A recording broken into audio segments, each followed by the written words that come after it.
น้อมเอากุลพระแก้วเจ้าดังสามประการอันมีพระพุทธพระธรรมพระสงฆ์กุลพ่อกุลแม่กุลครูบาอาจารย์กุลศีลธรรมกรรมฐานจงมาปกห่มรักษาครูบาอาจารย์พระเจ้าประสงค์ทุกรูปปกห่มรักษาป่อออกแม่ออกศรัทธาตั้นสาธุชนคนดีผู้สนใจใฝ่ในธรรมทุกท่านขอถวายความเคารพแสดงความนับถือพระมหาเถระพระเถรานุเถระเจ้าคณะพระสังฆาธิการครูบาอาจารย์เจ้าที่เปิดวิทยุฟังอยู่ที่วัดที่ว่าเวลานี้ขอความสุขความเจริญในธรรมความผาสุกดังใจความสบายดังกายจงได้บังเกิดแก่ญาติโยมทั้งหลายทุกคนทุกท่านเจริญพรอนุโมทนากับสถานีวิทยุทุกคลื่นทุกที่ทุกแห่งที่เปิดรับสัญญาณนำรายการนี้ไปสู่ผู้ฟังทางบ้านได้เวลาแล้วเนอได้เวลาแล้วถึงเวลาแล้วได้เวลาสำหรับการรับฟังธรรมะอันเป็นสาระประโยชน์ทางด้านพระพุทธศาสนานำธรรมคำสอนขององค์สมเด็จพระชินวรสัมมาสัมพุทธเจ้าได้มาปะมาพบมามาเล่าสู่บรรดาพ่อแม่พี่น้องพ่อออกแม่ออกพ่ออุ้ยแม่อุ้ยนักศีลนักบุญเท่าแก่น้อยใจยิ่งตั้งหลายทุกท่านแล้วภัยที่ยังบ่ลุกเตื้อก็เกียมตัวลุกมาได้แล้วเนอะลุกมาได้แล้วตื่นมาได้แล้วญาติโยมท่านทั้งหลายลุกเจ้าตื่นตัวเจ้าบัวกาบหันเยื่องนาพังพร้อมลุกควายบอตันโหนตางกีดก้อมก้าตัวบ่ต้อมปุ่นอายจุงเก่งเข้าไว้อย่าไปเหื่อขวายต่อหน้าสบายจำไว้เนอเจ้าจำไว้เนอเจ้าอรุณสวัสดิ์ธรรมะสวัสดีสวัสดียามเจ้าศรัทธาญาติโยมท่านผู้ฟังทั้งหลายยินดีต้อนรับทุกท่านเข้าสู่รุ่งอรุณวันใหม่ปะกันเจ้านี้เป็นเจ้าของวันจันทร์ที่20เดือนพฤษภาคมพุทธศักราช2567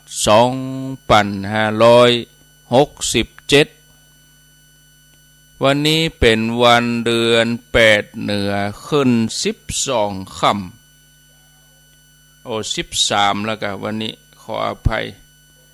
วันพุธนี้เป็นวันห่อวันดาวันพุธเป็นวันโกนเนาะวันนี้13ค่ำแล้วเนอะ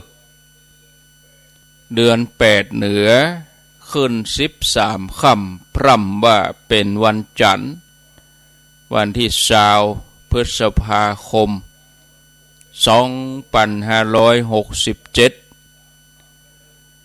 มาปะกันในรายการเสียงธรรมแสงอรุณดำเนินรายการโดยอัตมภาพ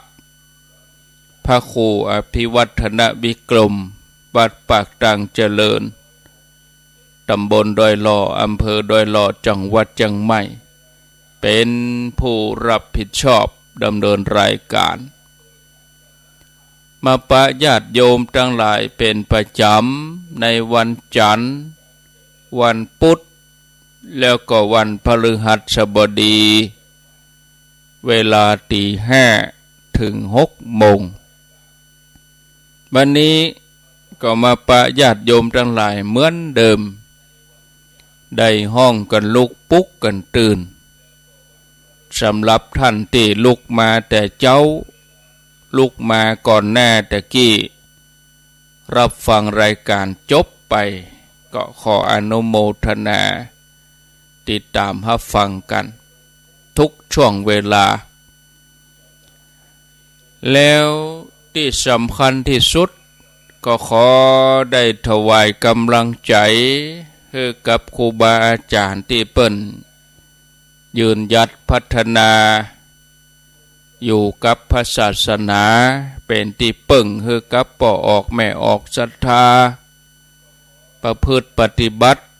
อยู่วัดได้เป็นกำลังใจให้กับศรัทธาญาติโยมก่อสร้างปฏิบัติตามแนวทางต่างด้านพระพุทธศาสนาน้อมนำเอาคำสอนขององค์สมเด็จพระชินวรสัมมาสัมพุทธเจ้ามาแนะนำบอกกล่าวอบรมสั่งสอนศรัทธาญาติโยมก็ขออนุโมทนากับครูบาอาจารย์ทุกรูปทุกตนทุกองค์มาปะกันแล้วบ่เฮือได้ขาดแคลวเสียเวลามาฟังสาระธรรมะกันศรัทธาญาติโยมสรรพสัตว์สรรพสิ่งทั้งหลายในโลกนี้ล้วนมีการเปลี่ยนแปลงไปตามกาลเวลาทุกสิ่งอย่างบ่ว่าคนสัตว์สิ่งของทั้งมีชีวิตแล้วก็ที่บ่มีชีวิตเหมือนต้นไม้เหมือนดอกไม้แต่เดิมเฮาเคยหันเป็นต้นน้อยๆลองเฮาปลูกไปแล้วลงดินหดน้ำดูแลใจใส่บำเมินบานานก็เจริญเติบโตขึ้นมาแตกกิ่งแตกใบแตกสาขาผลิดอกออกหน่วยฮือห่มฮือเงาฮือความสดชื่นแก่ทุกชีวิตบำเมินบานานดอกไม้ที่พอแล้วสวยงามก็เหี่ยวแห้งร่วงโรยไปตามกาลเวลาสังขารร่างกายของเฮาก็อย่างเดียวกันญาติโยมเกิดขึ้นตั้งอยู่ที่สุดมาก็ดับไปเกิดแก่แล้วก็เจ็บตายความแก่ความเจ็บก็เคลือบคลานเข้ามาใกล้หาเฮาทุกขณะทุกวันทุกช่วงทุกลมหายใจทุกวินาทีเพอกำเดียวบาดายนี่จะหมดแล้วนะญาติโยมเดือนพฤษภาคมเดือนพฤษภาคมนี่มีอยู่31 วันวันนี้วันที่20ก็เหลือเวลาแถม11 วันแล้วก็หมายความว่าเดือนที่5ของปีเดือนพฤษภาคมนี่เป็นเดือนที่5ของปีเดือนหน้าเดือนมิถุนายนก็เข้าเกิงปีแล้วนะเฮาก็จะผ่านไปญาติโยมเดือนพฤษภานี่จะจากเฮาไปแล้วก็บะปีกมาแล้วพวกแห่มกรรมก็พฤษภาปีหน้า68ปุ่นแล้วปีนี้ก็คือเมียอีนะญาติโยมท่านผู้ฟังญาติโยมทั้งหลายอันเนี้ย เปลี่ยนแปลงทุกวินาทีแม้กระทั่งตัวเฮาทุกคนบ่ใช่ว่าเฮานอนหลับอยู่แล้วก็จะหยุดการเปลี่ยนแปลงเฮานอนหลับเฮาก็แก่เฒ่าไปตื่นเจ้ามาเฮาก็เฒ่าไปแถมวันเนี่ยบางทีเฮาสังเกตบ่ออกแต่เมื่อเฮาคิดว่าเวลามันผ่านไป10 ปี20 ปี30 ปี60 ปีเฮาคิดย้อนหลังไปโอ้คิดย้อนไปเฮาถึงรู้ว่าเฮาแก่ลงไปทุกทีแก่ไปติ๊กๆแก่เฒ่าไปติ๊กๆอันเนี้ยญาติโยมมันนี่คือการเปลี่ยนแปลงที่มันต่อเนื่องกันเปลี่ยนแปลงไปสู่ความเสื่อมความรู้เมื่อเฮาฮู้อย่างอี้แล้วเฮาก็บ่ควรที่จะประมาทในชีวิตคือเฮาทั้งหลายใจชีวิตที่ผ่านไปแต่ละวันนั้นก็คือฝึกใจของเฮา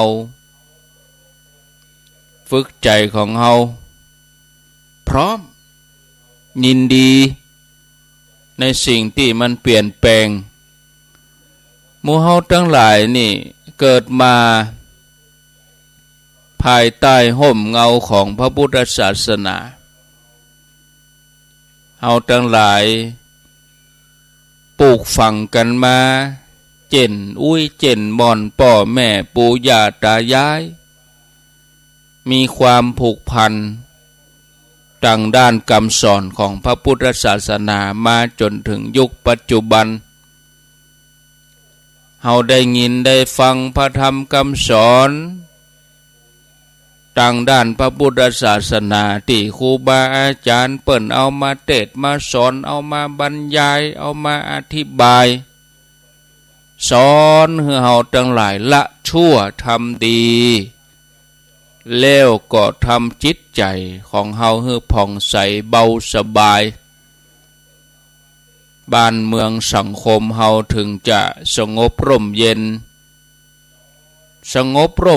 ด้วยกระแสแห่งพระธรรมในบางครั้งเฮาบ่ได้คิดถึงว่าความเป็นคนโชคดีของเฮาเนี่ยนะที่เฮาได้อยู่สุขสบายที่มันบ่ฮ้อนมาให้บ้านเมืองเฮามันสงบร่มเย็นนี่เป็นเพราะว่าเฮาทั้งหลายได้รับการปลูกฝังศีลธรรมอันดีงามตั้งแต่น้อยถึงใหญ่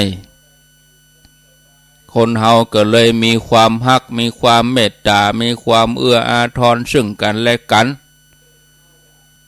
สังคมใดคนใดที่ไหนครอบครัวใดมีความเมตตาต่อกันสังคมนั่นก็สงบสุขเฮาทั้งหลายมีความฮักมีความเมตตากันเพราะว่าเฮาได้รับการปลูกฝังศีลธรรมอันดีงามมันดีกว่าจะคิดทำร้ายกันดีกว่าการคิดจะมาทำลายกันเนี่ยญาติโยมก็จะต้องอาศัยศีลธรรมเนี่ยก้ำจุนโลก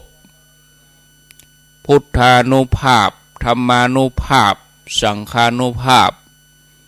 มีอนุภาพที่บ่มีประมาณ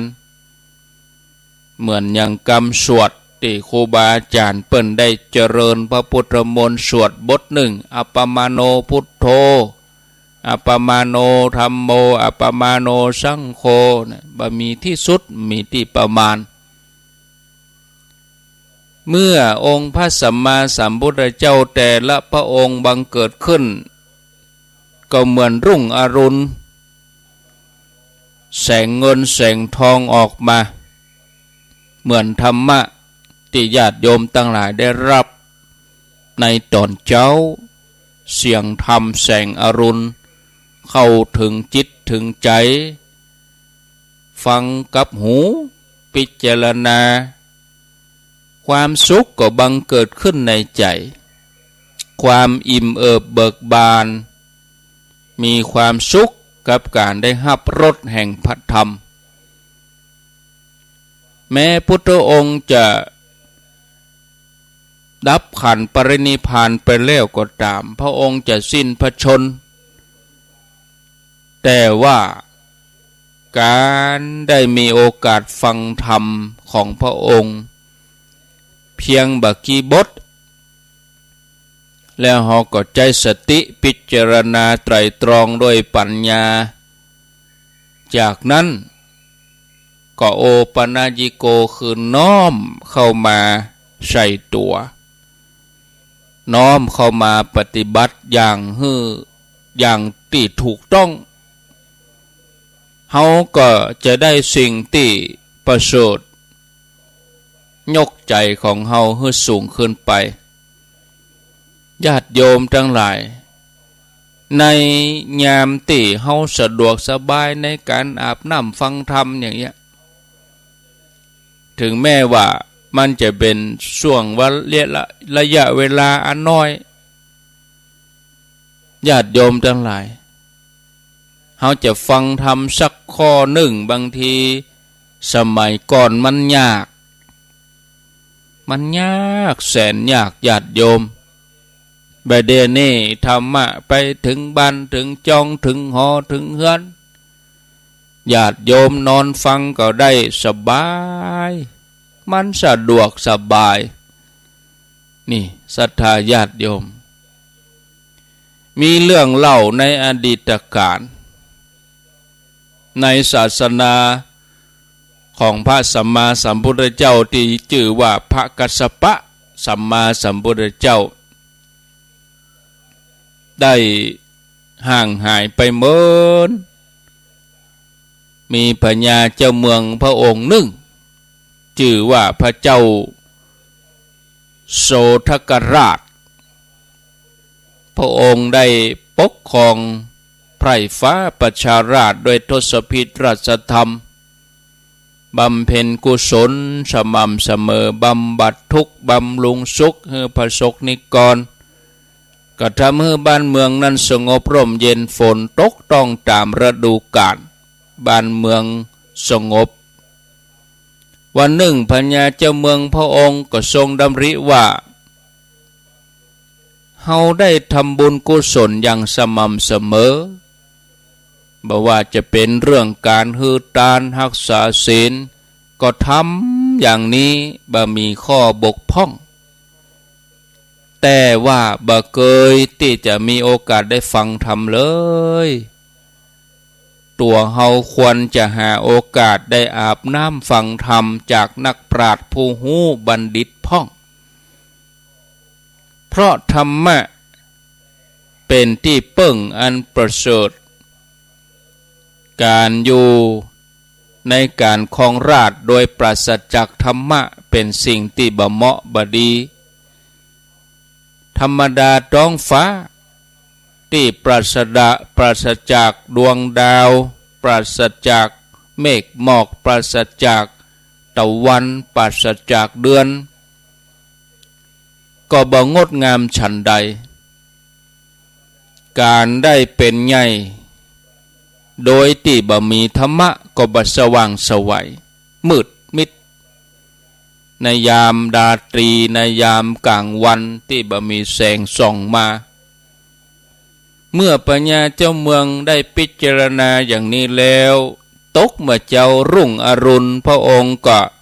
ตรัสถามเหล่าอามาตย์ว่ามีไผหูหรือว่าไผจำคำสอนของพระพุทธเจ้าได้พ้องพระองค์ก็ทรงถามทุกคนในพระราชวังก็บ่มีไผสามารถจำได้ถามไปตั้งนอกพระราชวังทั่วไปก็บ่มีไผสามารถจำคำสอนพระพุทธเจ้าได้พญาเจ้าเมืองก็เลยประกาศว่าอ้าวตั้งนี้ไปเป่าประกาศไปไผสามารถจำคำสอน ของพระพุทธเจ้าสามารถแสดงธรรมให้พญาเจ้าเมืองฟังเพียงบทเดียวก็พอแล้วจะประทานทรัพย์สินเงินทองเป็นค่าตอบแทนถึงขนาดที่ว่าจะยอมสละราชสมบัติให้ก็ได้แต่ก็ยังบ่มีใครสามารถที่จะเสาะหาหรือว่าจำได้ในที่สุดพระองค์ก็เลยตัดสินพระทัยเมื่อบ่มีภัยจำได้พระองค์ก็จะเสาะแสวงหาด้วยตัวพระองค์เองก็เลยสละราชสมบัติออกผนวดบวชเป็นฤาษีอยู่ในป่าตามลำพังโดยอำนาจความตั้งใจแต่ที่จะแสวงหาธรรมอันประเสริฐยอมสละทุกสิ่งอย่างแม้กระทั่งราชสมบัติแม้กระทั่งชีวิตพึงสละอวัยวะเพื่อรักษาชีวิตเนี่ยเปิ้นว่าอย่างนี้พึงสละทรัพย์เพื่อรักษาอวัยวะพึงสละอวัยวะเพื่อรักษาชีวิตพึงสละชีวิตเพื่อรักษาซึ่งธรรมนี่ญาติโยมทั้งหลายที่นี่ท้าวสักกะเทวราชองค์อินก็แถลงกายเป็นยักษ์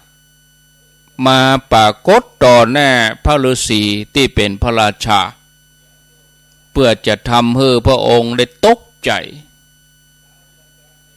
พระฤาษีหันยักษ์มายืนขวางหน้าก็บ่รู้สึกกลัวบ่สะทกสะท้านเพราะท่านเองก็เคยเป็นพญาเจ้าเมืองมีฤทธิ์มีเดชมาก่อนแล้วก็บ่มีภัยที่จะสามารถทำร้ายท่านได้ทรงคิดว่ายักษ์ตัวนี้มีอายุยืนนานหลายเจนคนหลายกับหลายสมัยหลายปีถ้าจะหู้จักธรรมะพ่องมนุษย์นี่มีอายุบ่นักเต็มที่ก็100ตายไปก็เสี่ยงไปแต่ว่ายักษ์นี่อยู่เมินอายุยืนก็คงจะหู้จักธรรมะ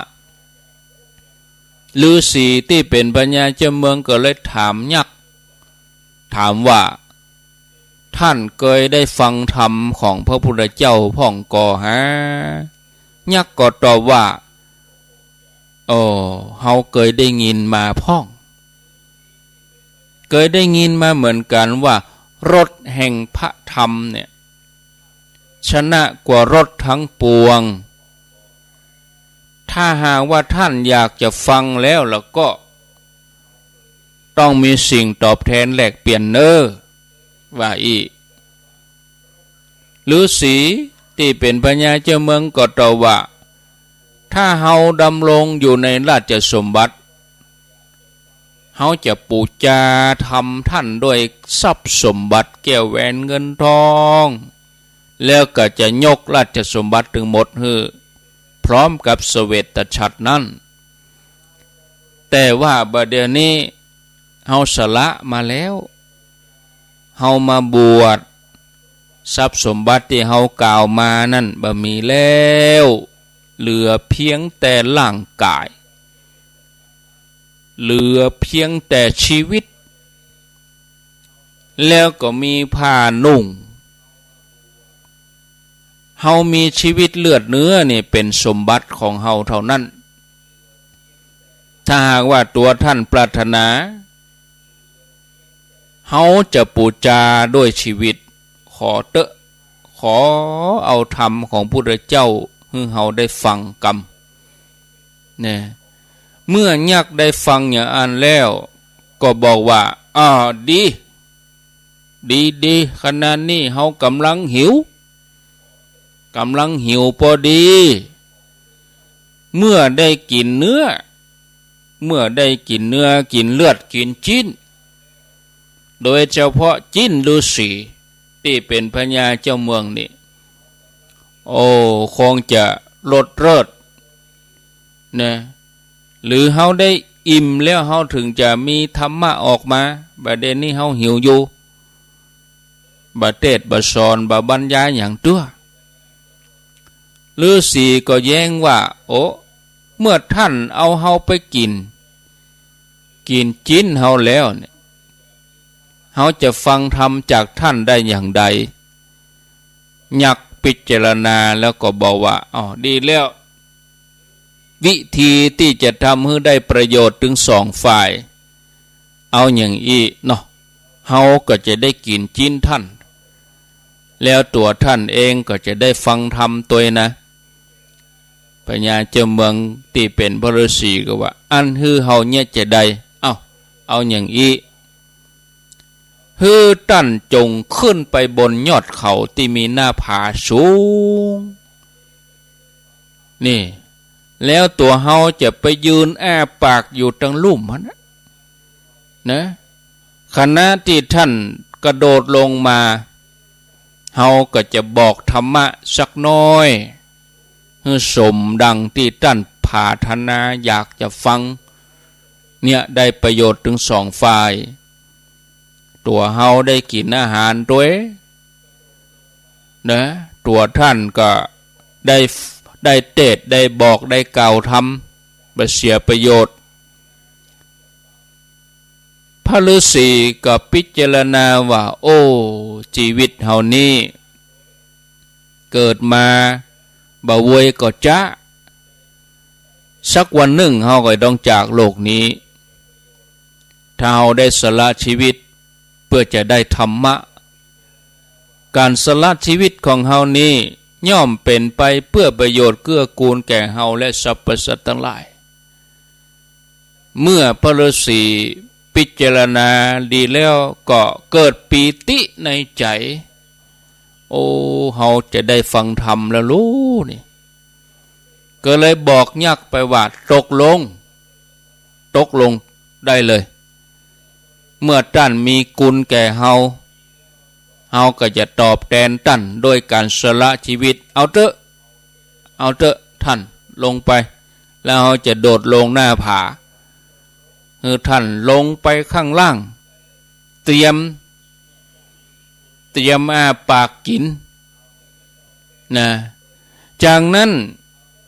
พระฤาษีก็ให้สัญญาณแก่ยักษ์แล้วก็กระโดดลงมาจากหน้าผาพร้อมกับลับตากลางอากาศตั้งใจฟังธรรมฝ่ายยักษ์ที่อยู่ตั้งลุ่มหันความตั้งใจเด็ดเดี่ยวของพระฤาษีชนิดที่ว่าเอาชีวิตเป็นเดิมพันบ่เคยหู้เคยปะคนอย่างมาดุอย่างอีคนอย่างมาใจกล้าอย่างอีเฮาเดินทางไปมานักหลายภพทดสอบบ่ว่าสัตว์เดรัจฉานบ่ว่าคนทั่วภพภูมิทั่วโลกต่างก็กลัวลักตัวกลัวตายกล้าหันเขาก็วิ่งหนีล่นไปเอาชีวิตรอดแต่เป็นจะได้มนุษย์ผู้นี้พระฤาษีตนนี้อย่ามากล้าอย่างอีอย่ามามีจิตใจเด็ดเดี่ยวอย่างอีบ่เคยปะเคยหูมาก่อนบ่เสียดายชีวิตตัวเองนะเพื่อต้องการจะปูจาธรรมโดยเลือดโดยเนื้อโดยชีวิตยักษ์ตนนั่นก็กลายร่างปิกเป็นพญาอินทร์เหี่ยกลายเป็นพญาอินทร์เหาะขึ้นไปหับร่างของพระฤาษีนั่นอันเจิญขึ้นไปบนสวรรค์ชั้นดาวดึงส์นะแล้วก็กล่าวธรรมบทหนึ่งว่าอนิจจาวัฏสังขาราอุปัฏฐวยธรรมิโนอุปัชชิตวานิรุชันติเตสังวูปัสสโมสุโขเกยก็ญาติโยมทั้งหลายคุ้นหูก็บทนี้ บทติว่าอนิจจาวัฏสังขาราอุปัฏฐวยธรรมิโนอุปัจิตวานิโรธชันติเตสังโวปสโมสุโขบทนี้หลายท่านคงจะคุ้นหูบทนี้เขาเคยได้ยินตลอดเป็นบทที่ครูบาอาจารย์เปิ้นเอามาพิจารณาภาพบางสุกุนะเวลาในงานนี่เขาได้หันเปิ้นพิจารณาภาพบางสุกุลเปิ้นก็จะว่าบทนี้มีความหมายว่าจะใดบทนี้มีความหมายว่าสังขารทั้งหลายบ่เที่ยงมีเกิดขึ้นมีความเสื่อมไปเป็นธรรมดาเมื่อเกิดขึ้นแล้วย่อมดับไปการเข้าไปสงบระงับสังขารย่อมเป็นสุขเตสังวูปสโมสุโขฤาษีได้ฟังแล้วก็เกิดปีติขึ้นมาในใจขนลุกขนปองเปรียบเหมือนบุคคลที่เดินทางไกลไปทะเลทรายแล้วก็หิวน้ำขนาดนักจนมาพบแหล่งน้ำเย็นช่ำใจก็ทำให้มีบ่ามีแห้งในการเดินทางต่อไปน้ำธรรมบทนี้ก็ดุจดังอย่างนั้นได้ดื่มด่ำในรสพระธรรมนึกปีติภูมิใจตัวเองสมแล้วที่เฮาสละชีวิตสละราชบัลลังก์แล้วก็ได้ฟังพระสัทธรรมของพระสัมมาสัมพุทธเจ้าพระธรรมนี้ช่วยดับทุกข์ปกป้องคุ้มครองรักษาธรรมะย่อมรักษาผู้ประพฤติธรรมธรรมะเป็นประทีปส่องทางในการเดินทางไกลในสังสารวัฏเพื่อไปถึงจุดหมายได้อย่างปลอดภัยคำสอนของพระพุทธเจ้านี้ถึงแม้จะเป็นคำเพียงบักกี่บทแต่ก็มีคุณค่าเพราะโลกในบางยุคบางสมัยที่ห้องว่าสุญญกัปเนี่ยจะหาผู้ที่มีภูมิหูจะหาผู้ที่มีภูมิธรรมจำคำสอนพระเจ้าเพียงบทเดียวก็หายากบ่มีซึ่งมันแตกต่างกับเฮาทั้งหลายในยุคปัจจุบันนี้ญาติโยมยุคช่วงต่อยุคเนี่ยสุญญกัปเนี่ยช่องว่างระหว่างพระพุทธเจ้าแห่งองค์หนึ่งไปถึงพระพุทธเจ้าแห่งองค์หนึ่งเนี่ยช่วงว่างนั่นน่ะถ้าเฮาไปเกิดตอนนั้นก็เฮาจะง่อมใจมอกใดบ่ฮู้เนาะอันนี้เฮาทั้งหลายนี่ถือว่าเป็นผู้โชคดีเป็นบุญของเฮาที่เฮาได้เกิดมาภายใต้ห่มเงาของบวรพระพุทธศาสนาเฮาได้ยินได้ฟังกันจนเป็นปกติเจ้ามาก็ได้ยินค่ำมาก็ได้ฟังมื้นตาก็ได้ฟังรับตาก็ได้ฟังธรรมะไปถึงบ้านพุ่นตั้งแต่ตื่นจนถึงหลับเพียงแต่ว่าใจของเฮาจะเปิดฮับก่อเต้าอันก็เหมือนเฮาเปิดวิทยุเนี่ยถ้าใจเฮาเปิดฮับก็เหมือนเฮาเปิดวิทยุใจมันปิดวิทยุมันปิดแล้วมันไปได้ยินอย่างแต่ถ้าเฮาเปิดเฮาก็ได้ยินแต่ถ้าเฮาปิดเฮาก็บ่ได้ยินนะกะใจเฮาก็อย่างเดียวกันอุปมาแต่อย่างหนึ่งใจเฮานี่ก็เหมือนดินที่มันโดนแดดเผานักๆนี่มันแห้งมันแข็งจะเอาเมล็ดพันธุ์จะเอาต้นไม้อย่างไปปลูกนั่นนะมันเรื่องบ่ขึ้นมันเรื่องบ่งามเพราะมันแล้งมันแห้งแต่เมื่อโดนน้ำหดโดยเฉพาะน้ำฝนมันชุ่มฉ่ำหด525แทบที่จะบ่ต้องได้อย่างนักเพียงแต่ว่าเอาเมล็ดพันธุ์เอาต้นไม้ไปลงมันก็งามดินแข็งใจของเฮาถ้ามันแข็งกระด้างมันบ่อ่อนนุ่มมันก็พร้อมที่รับ คนเฮาก็เหมือนกันน่ะคนเฮาถ้ามันปิดใจถ้าใจแข็งกระด้างไผก็จ้างจะมาบรรยายไผจะเทศนักเทศดังอย่างใดไผก็จักแม้กระทั่งขอโทษถึงแม้จะมีพระองค์สัมมาสัมพุทธเจ้าอรหันต์สาวกครูบาอาจารย์เถระตนดีอย่างใดมานั่งตรงหน้าถ้าใจบ่เปิดรับใจแข็งกระด้างธรรมะดีอย่างใดก็จังก็บ่เข้าถึงเนี่ยญาติโยมทั้งหลายมันเป็นอย่างนี้เด้อฉะนั้นท่านผู้ฟังเฮาทั้งหลายนี่โชคดีที่เฮาได้เกิดมาในห่มเงาพุทธศาสนาได้ยินได้ฟังกันนะเฮามาพอบ้านเมืองเฮาก็โอ้ไปที่ไหนตุเจ้าพระนายเพียงแต่ว่าเฮาผาธนาที่จะฟังก็หาฟังได้บ่ยากสถานีวิทยุเปิดบริการฮื้อไปไกลใกล้ที่ไหนได้หมดเนี่ยญาติโยมพระสงฆ์ครูบาอาจารย์เปิ่นมาอู้มากล่าวเปิ่นเป็นเพียงแค่ผู้ชี้แนะบอกแนวทางจะได้บ่ได้ก็อยู่ที่ตัวญาติโยมจะลงมือปฏิบัติจี้แล้วบอกแล้วว่าไปทางนี้เนอทางนี้มันทางโล่งนะเปิ่นก็หาเพี้ยวฮือนี่คนรุ่นเก่าพ่อแม่ครูบาอาจารย์เปิ่นเพี้ยวฮือมันโล่งลึ่งแล้วบ่ต้องอิดอย่างแล้วเอาแนวนี้แล้วแต่เฮาว่าเฮาจะเลือกจะเข้าป่าบุกเอาคนเดียวกะฮือหนามันวักกะก็ว่าจะลงห้วยลงเหวไปกะมันก็อยู่ที่เฮาจะลงมือปฏิบัตินะฉะนั้นญาติโยมเมื่อโอกาสเป็นของเฮาแล้วเฮาเกิดมาได้ชีวิตหนึ่งเป็นมนุษย์จากนี้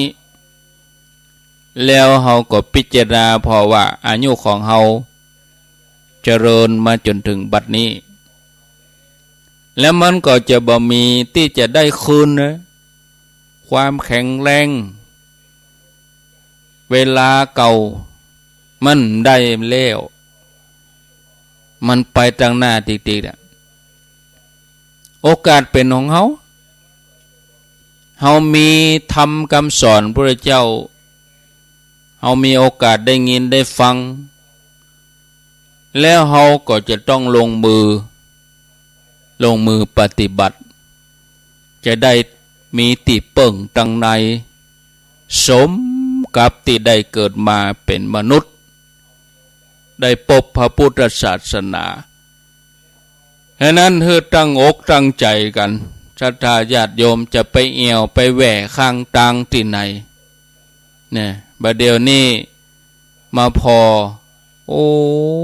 คนเฮามันหลงทางเปิ้นมีเข็มทิศเปิ้นมีแนวให้ปฏิบัติชอบไปทางไหนพี่เบาลัทธินั่นเชื่อมจิตเราอ่อนอายุ8 ขวบเนี่ยเอามือลูบหัวคนเฒ่าก็ยอมเข้าค่ายอบรมเสี่ยงเป็นหมื่นยอมเสี่ยงเงินไปเป็นหมื่นก็ยอมไปเข้าค่ายให้เราอ่อนย่ำโดยภาวะนี่นะญาติโยมเขาก็บ่ใจจะหู้อย่างนักคนเฮานี่ถ้าอู้ถึงภพถึงภูมิปิ๊กมาเกิดมันจะลืมหมดละนะ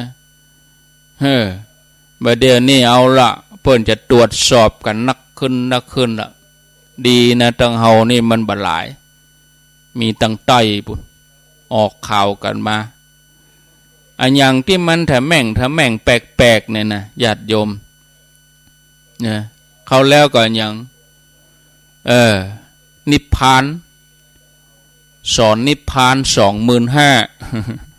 โอ้โหแปลว่านิพพานนี่ซื้อขายได้มันบ่ใจเนอะคือเฮาใจปัญญานะจะไปเอาศรัทธาเกิน ศรัทธาล้ำไปกับสัญจาปัญญามันก็ย่อนไปเนี่ยญาติโยมบัศรัทธาของมันเสมอกันพระพุทธเจ้าพูดถึงว่านะมัชฌิมาปฏิปทาเดินตามทางสายกลางจะไปย่อนล้ำไปจะไปเข่งล้ำไปอันนี้คือใจสตินักๆนะเอาไปกับเวลาก็ไล่ไปติ๊กเสี่ยงไปแล้วเวลา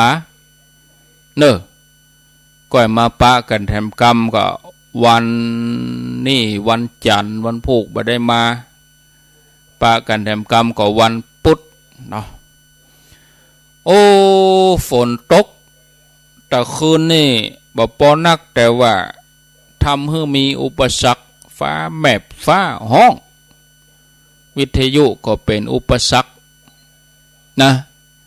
แล้วดูฝนนี่เขาต้องทำใจกันเดี๋ยวเขาลึ่งตึงตั้งหลายสถานีเพิ่นก็ปิดอันตรายบ่ปิดบ่ได้ไฟดับแต่คืนนี้5 เดือนดับสักบึดก็มาดับแถมแล้วก็มาแถมว่าบ่ไหวแล้วรุ่นนี้เนาะไฟฟ้านี่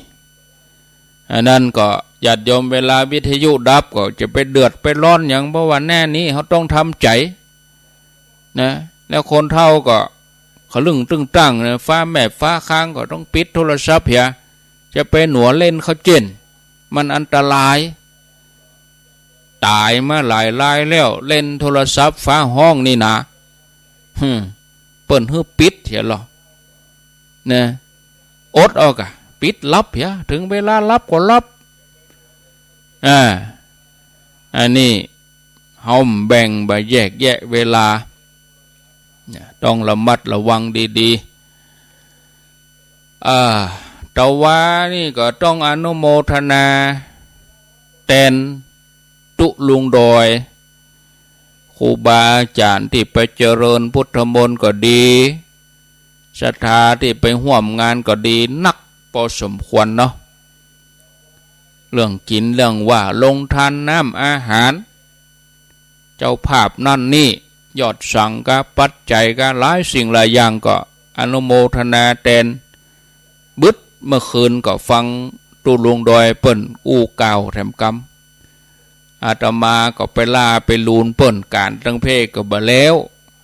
อุปสรรคหลายอย่างกว่าจะออกได้ก็เตียงป่ายก็กะสัก2 โมงปลายมันเป็นอย่างอันสักกำนั่งรถเข้าสันปะตองสักน้อยรับก็นึกว่าโชเฟอร์นี่จะชำนาญชั้นอ่องเลยนะไปหลายเตื้อแล้วคมมีปัญหาละนี่เนี่ยไปตั้งแต่ดอยนางแก้วไปตั้งแต่42 เมืองเลี้ยวก็เลยรับไปกับโชเฟอร์กับไปหลงตังที่เปิ้นแปลงใหม่แยกสันกลางสันกำแพงถ้าจะงงท่านเป็นว่าเลี้ยวเข้าในเมืองเหรออาตมาสะดุ้งตื่นแหมกามกับพอโดยสุเทพใหญ่ออกโหไปใจใหญ่นี่นาตีโปนโดยนางแก้วไปแล้วนี่เนาะโหยุ่งแล้ววายรถปีกเสียเวลาไปเกือบ1 ชั่วโมงว่านาตีพอถึงปุ่นหลายอย่าง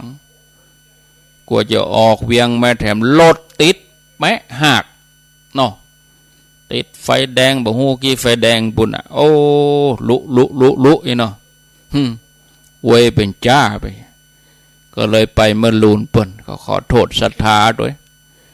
ก็ผ่านไปด้วยดีไปป้ากันแถมกรรมกับพุทธศรีคีรีปุ่นวันที่9 มิถุนาเหลือเวลาแถมเกิงเดือนเนาะวันที่9 มิถุนางานยกยอดชัดเจดีย์พุทธศรีคีรีโดยขุนแปะที่อาจารย์วรรณชัยบุญนะในวันที่8 ที่9 มิถุนางานแต่เปิ้นมีวันที่9 มิถุนาแ แต่อาตมาจะไปนอนวันที่8อาตมาจะไปนอนกินข้าวตอนแล้วก็จะไปวันที่8ไปจะไปก็เจอนู้เดือนหน้าเอางานเดียวนี้ก่อนเดือนนี้ก็มีหลายนะวันที่22นี้วันเดือนเพ็งทั้งเมืองฝางกับพระธาตุม่อนปิ่นที่อาจารย์จำเริญนะอาจารย์จำเริญพระธาตุม่อนปิ่นสีมหาโพธิ์โพธารามปุระงานประเพณีของเปิ้นประจำปีเดือน8เพ็งวันที่22พฤษภาพระธาตุดอยน้อยกับวันที่22พฤษภาก็เชิญชวนศรัทธาสะดวกที่ไหนก็ไปเนอะตรงกันเนาะยันตะวาอย่าตรงกันโมคิตีนะงานเป็น7-8งานบุกตะวาเนี่ยตรงกันงานอย่างเป็นอย่างมันวันดีเหมือนกันหมด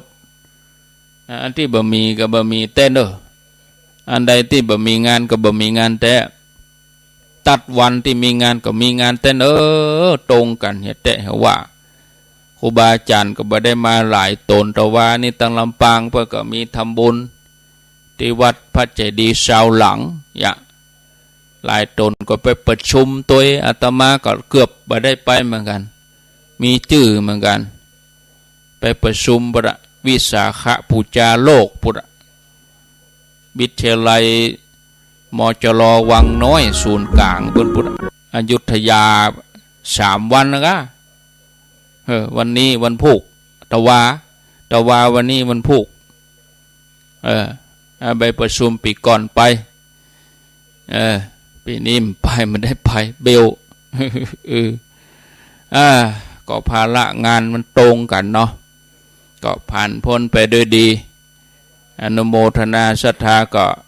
อิ่มบุญเนาะได้ทานได้ทำบุญกุศลเดินทางก็ถึงบ้านถึงจองสวัสดิภาพทุกคนแหละ